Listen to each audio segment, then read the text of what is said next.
Medieval stories were full of weird creatures. Men with no heads, creatures with faces in their chests, dog-headed warriors who barked like hounds, but carried swords. These weren't fairy tales. They were listed in travelogues, described in encyclopedias, and illustrated on maps. And the strangest part, medieval people really believed these monsters were real, and living just beyond the edge of the known world. So what were they seeing? What did these creatures represent? And why did medieval Europe fill its maps with monsters? Let's take a look. In the Middle Ages, maps weren't just about geography. They were about theology, fear, and imagination. Most European maps put Jerusalem at the center. The world was a circle, divided into 3 parts: Europe, Asia, and Africa. But the outer edges? That's where things got weird. Unknown lands meant unknown peoples. And in a time before science or satellite imagery, that meant monsters. Enter the monstrous races, beings that blurred the line between natural and supernatural. They weren't just fantasy, they were part of how medieval people explained the diversity of creation. Let's meet a few. The blemmyae were headless men. Their faces were in their chests, all where the sternum should be.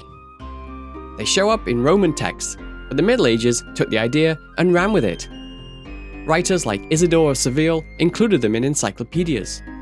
Later, they were depicted on maps of Africa or India, anywhere far enough that no one could fact-check. Were they real? Of course not. But they meant something. To medieval Europeans, the blemmyae represented the idea that even the most bizarre-looking people were still part of God's creation, just a bit further removed from civilization. Then there was the cynocephali, dog-headed people. According to some texts, they lived in India. Others placed them in Africa or Asia Minor. They barked instead of speaking, hunted in packs, and were described in surprising detail by travelers like John of Mandeville and even St. Augustine. But here's where it gets weirder. Some medieval stories claimed they were Christian. That's right. There are depictions of dog-headed monks and even dog-headed saints. Because the real question wasn't what they looked like, it was whether they had souls. And in many versions, they did, which made them strange, but still redeemable. Another favorite? The Skyods. One-legged creatures with a giant foot that they used like an umbrella. Practical? No, but in the medieval imagination, entirely plausible. And then there were the lands themselves. Some maps included whale islands, massive beasts mistaken for land that sank ships when they lit fires on their backs. Again, this wasn't just artistic flair. It was a way to say, we don't know what's out there, so it could be anything.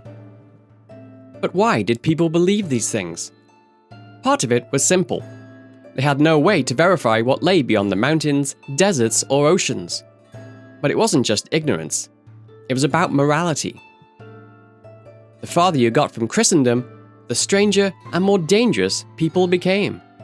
These monsters represented the unknown. But they also tested the boundaries of faith. Could someone look like a beast and still be saved?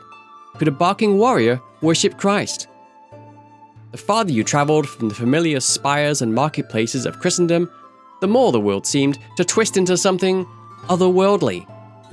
Beyond the edges of the map lay places where people spoke in tongues no one at home could understand, where the air shimmered with heat, and where, at least according to the manuscripts, the locals might have faces in their chests, or a single foot big enough to shade them from the sun. To a medieval mind, these weren't just tall tales. They were warnings.